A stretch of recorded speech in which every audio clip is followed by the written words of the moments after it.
Alright everyone, welcome back to the channel. Today we're going to talk about a very exciting and stacked Aussie night of boxing this Wednesday, the 20th of August at the ICC Sydney.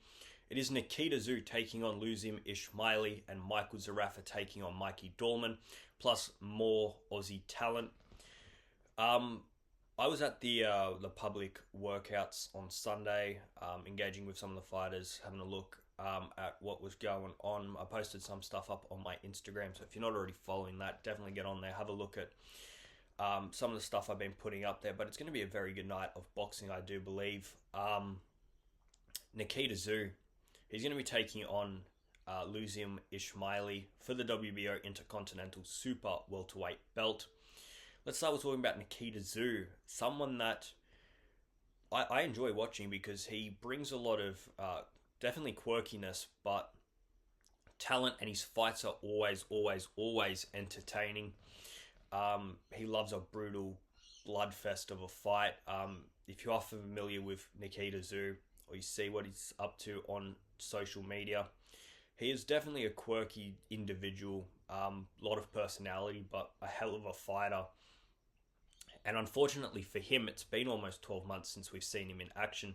His last fight was against Keon Mazudia, 28th of August of 2024. Nikita winning that fight by round 9 TKO. Very good performance early from Nikita. I thought he was going to get the job done early. Sort of fell back into this trap that I see him fall into a lot. He gets really comfortable and starts to want to brawl with the other fighter.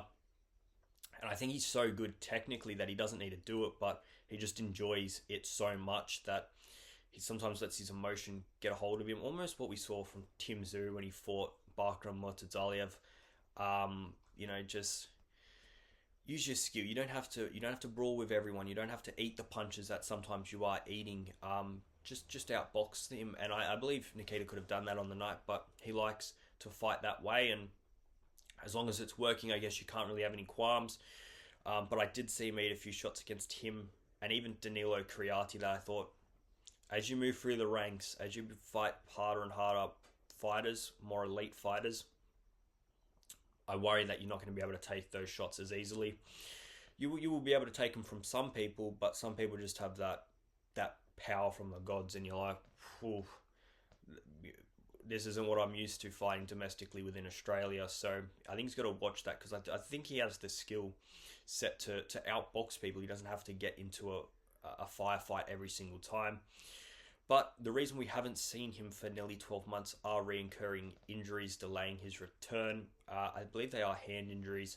He was supposed to fight earlier this year, and it was all sort of written down and made, and then he got injured again and delayed further.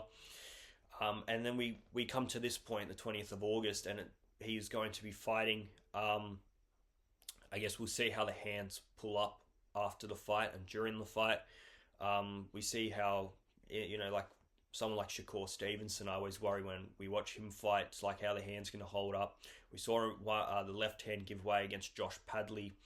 Nikita Tszyu needs to watch that. It's very easy to break a hand middle of a fight, and it really detriments your progress, because 27 years of age, only 10 fights. Someone of his ability, you'd really like to have seen him 14, 15 fights, in my opinion.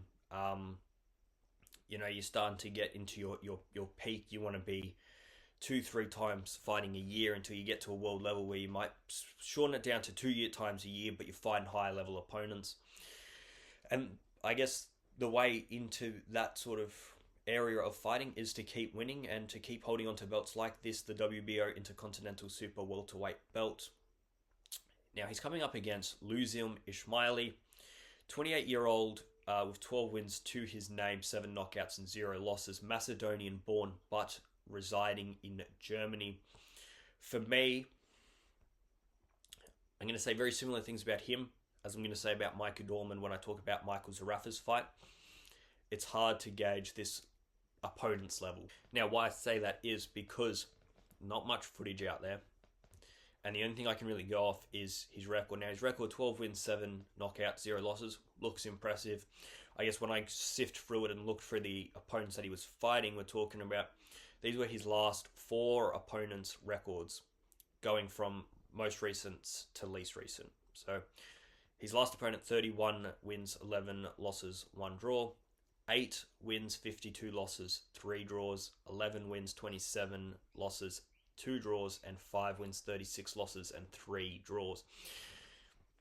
That's not the opponent that Nikita Tszyu is going to offer. That is nowhere near the level of opponent Nikita Tszyu is going to offer. And for basically that reason alone, for me, this should be a comfortable night of Nikita Tszyu showing how good he is, and showing just there's levels to this game. And for me, Nikita Tszyu gets this done in 5 or 6 rounds.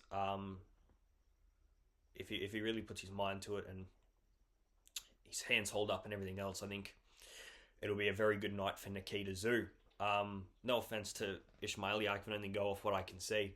I saw him at the workouts. He looks good. He's in shape. He's ready for the fight. But getting in shape and looking ready for the fight and the skill set that you offer are 2 very different things. And unfortunately, there's nothing for me to go off to say his skill set is really good. There's no opponent of high level that I can say he's beaten and fought. These are all sort of fights that you expect someone of Luzim Ismaili to have fought in order to get bigger fights, and this is that step up. And unfortunately, I think Nikita Tszyu will get that win. All right, Michael Zerafa, a staple piece of Australian boxing for me. I think he's so important to Australian boxing. Big personality, big name, brings the fans, entertains, everything else and more. And he's got the skills. I do believe he's got the skills.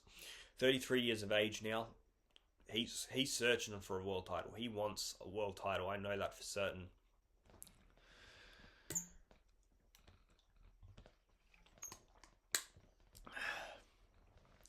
"33 years of age, 33 wins, 21 knockouts, 5 losses, 2 of those coming by way of knockout, and the current WBO Intercontinental Middleweight Champion and ranked 8th by the WBA.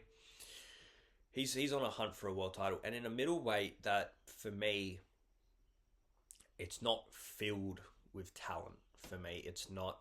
And his highest rank is by the WBA, but he has fought the WBA world champion before. The other champions that he can look at are Yanibek Alimkhanuly and Carlos Adames.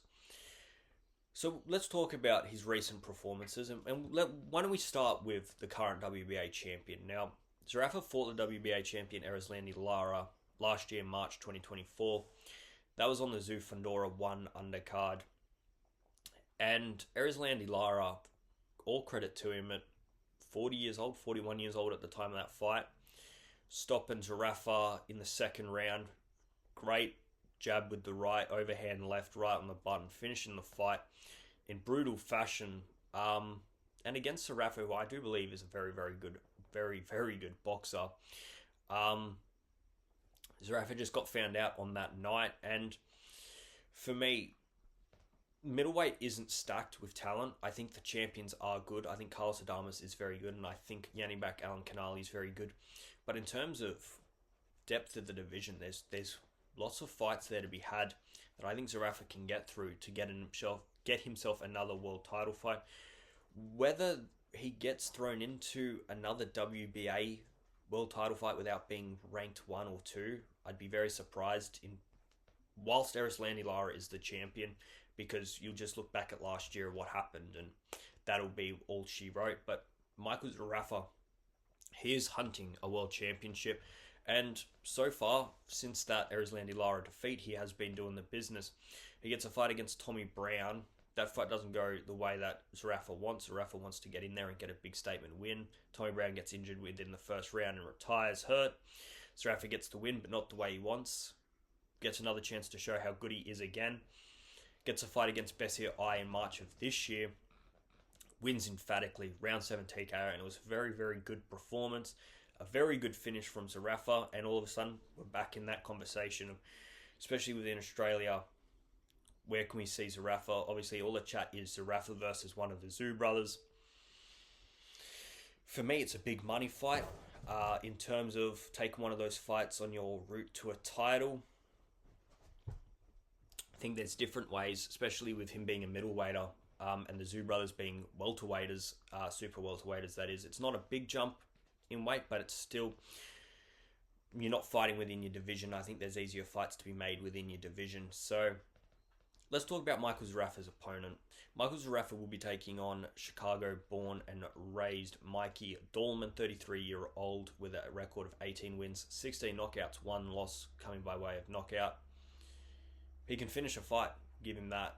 No doubt he can finish a fight, but I have almost the exact same opinion of him as I do Luzim Ismaili, so I'm not going to reiterate what I said about him, but it's almost the exact same. We've seen a guy, his last 6 fights have been in Colombia, and the opponents have been similar level. We're talking records of 29 wins, 32 losses, 4 draws, 12 wins, 3 losses, 0 draws, 43 wins, 34 losses, 1 draw. They're not Michael Zerafa level opponents.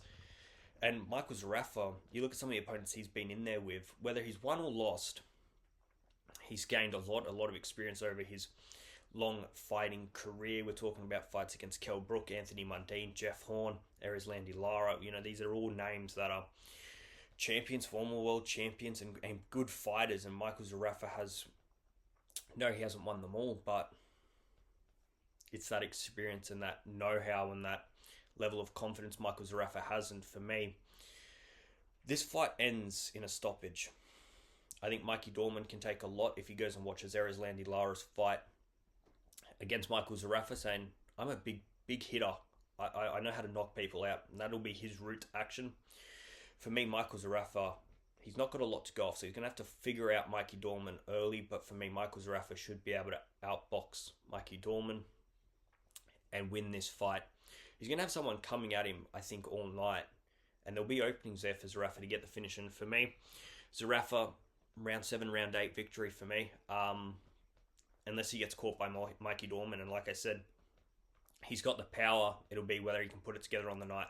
All right, let's finish up by talking about the rest of the main card. We have Ahmed Reddy, very exciting young Australian lightweight fighter. 22 years of age, 6 wins, 5 knockouts, 0 losses. And he's taking on 30-year-old Bruno Tarimo. Very experienced fighter, 29 wins, 8 knockouts, 4 losses, 1 by knockout and 2 draws. For me, Ahmed Reddy has a chance to fight an experienced fighter and get another win on the books. At 22 years of age, he's very, very exciting and very, very good, very entertaining, and each fight is a step up for him, and this is the next step up, and I'm expecting him to showcase what he's all about and get another win. Here's a name you guys may or may not be familiar with. He did fight Keith Thurman earlier this year, and he fought Liam Parrow back a few years ago on a DAZN card. Brock Jarvis, 27-year-old with 22 wins, 20 knockouts, 2 losses, 2 coming by way of knockout. He's taking on 30-year-old Sam Beck, who's got a record of 7 wins and 4 knockouts, 0 losses. Brock Jarvis, he's going to be looking to rebound, like I said, after that Keith Thurman defeat in March. I actually thought Brock Jarvis looked good in the first round against Keith Thurman, and then Keith Thurman turned it on and finished it quickly in the third. Body shots, Keith Thurman just showed how elite he is. Not elite enough to get a world title fight, in my opinion, but that's a conversation for another video. Brock Jarvis, he's someone that I expect to beat a fighter of Sam Beck. He showcased that over his years in the sport. It's just when he gets to that level of world champion, world level fighter, in which Keith Thurman is and in which Liam Parrow is, that he gets found out. And he got found out early in both of those fights. I mean, he fought 2 world champions, neither of which at the point were world champions. They were either before they were world champions or long after they were world champions. And he lasted 4 rounds combined. And he got brutally stopped in both. That Liam Parrow one was unbelievable in the first round back a few years ago. And that was before Liam Parrow was even a world champion. Brock Jarvis, for me, a few things. I think he needs to... he's got the power. We know that. It's the skill that I think he needs to work on, the technical side, and really narrow down a weight. He has sort of gone in and out of weights recently. Like we're looking at him fighting Liam Parrow. That was at super lightweight. He's fought his last fight at super welterweight. I actually think he's fought fights at middleweight at like 159 pounds, and he's fought very low at like 143 pounds. So work out your weight, which one's your best one. For me, it's probably welterweight or super welterweight at the highest, the very highest super welterweight. and it's just narrow down that skill set because you've got the power, and I think he'll show. I don't want to discount his skill because he is a skillful fighter, but that world level skill isn't there yet. Might not ever be there. He might just be that brute power and brute force.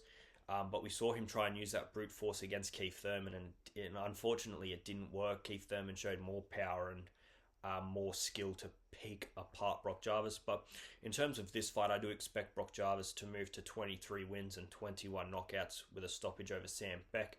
If he gets the time, I'm actually not sure how long this fight is scheduled for. If it's scheduled for 8, I would expect it not to go 8. Last fight, and that is Princess Jasmine Parr taking on Singapore native Afasha Kamarudan. Kamarudan, 34 years of age, 8 wins, 6 knockouts, 0 losses. 34 years old, very late debutant, debuted at around 30 years of age. So Jasmine Parr, she impressed in her last outing. I know it wasn't the most high-level opponent. Her last opponent, she beat her in the first round in May. Prior to that, she took a loss to veteran Shannon O'Connell. Shannon O'Connell, a staple piece of Australian female boxing for a long, long time. She's now 40, 41, still fighting. I think she fought this month or last month on a card, and I believe her son might have been fighting on the same card, which is good to see, the boxing in that family. But as far as Jasmine Parr, the performance against Shannon O'Connell, I know lots of people were claiming that she was robbed of its decision. For me, Shannon O'Connell won that fight. I think Jasmine Parr showed a bit of inexperience in that fight and maybe a little bit of complacency. Because I think her ability is very high. I think she's a very, very good fighter. And I think she's got all the assets to become a big name, especially within Australia, because I think she's got the ability. She's still young, and she's got a personality that you can really drive not only a career, but you know how some fighters, they're world champions or they're gunning for it, but no one's got much interest. They don't really offer anything apart from a boxing ability, and they don't have a personality outside the ring to really sell themselves. I think she's got all of that to really push herself in these cards and get people interested in these cards. And for me, I think her experience, like, she's 22 years old. She's fighting someone that's 34, very sort of new to professional boxing. Jasmine Parr's been raised in a fighting family and fighting for most of her 22 years. So for me, Jasmine Parr should get out here and put on another show. It's only 5 rounds. Let's see a round 3, round 4 stoppage. I think she's got it in her. If not, cards that are dominant, unanimous decision for her, I think will go a long way, and I think she's got all the ability to do that. All right, guys, like I said, this card is taking place on Wednesday, August 20th at the ICC Sydney. It's also going to be on Main Event and KO for pay-per-view. So definitely get on, watch it, support all these great Aussie fighters that are on this card. And it's going to be a good night of boxing, I believe. So like, subscribe, leave all your thoughts in the comments below like normal. And I'm out of here, guys. See ya!